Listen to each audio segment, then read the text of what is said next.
முக்கியமான ஆளை அங்கேருந்து தூக்கிட்டு வந்தோன்னா கொங்கு மண்டலமே தாவேக்க பக்கம் வந்துடும்னு நினச்சிக்கிட்டு இருக்காரு. செங்கோட்டையனுக்கு விழும் வாக்குகள் அவர் அதிமுக காரர் என்பதால் கூடுதலாக ஒரு தகவலை சொல்கிறேன்.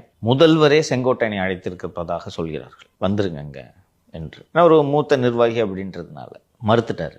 சார் அதிமுக காரன் அதாவது சரியா வராதுன்னு மறுத்துட்டார். அப்படிப்பட்டவர் தாவேக்காவில் சேருவாரான்றது எனக்கு உள்ளபடியே சந்தேகமாக இருக்கு. புரியுதுங்களா?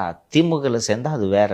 ஸ்டாலினோட ஏஜ் ஒன்று இருக்குது, ஸ்டாலின் வாழ்கன்னு கத்துறதுல அவருக்கு ஒன்றும் சிக்கலும் இருக்காது, தயக்கமும் இருக்காது. 80 வயசில் இவர் போய் விஜய் வாழ்கன்னு மேடையில் கத்துறது கொஞ்சம் யோசிச்சு பாரு.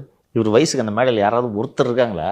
ஸ்டேஜில் ஃபுல்லாக யோயோ மேன் இருப்பாங்க, இவர் ஓரமாக நின்றுட்டு இருப்பார். இப்போ போய் ஒரு செங்கோட்டையன் நான் எதற்காக சொல்கிறேன் என்று சொன்னால், தலைவர் விஜய் அவர்களின் கொள்கைக்காக தலைவர் சொல்லியிருக்கிறாரே பிளாஸ்ட் பிளாஸ்ட் என்று செங்கோட்டையன் பேட்டி விட்டா எப்படி இருக்கும்?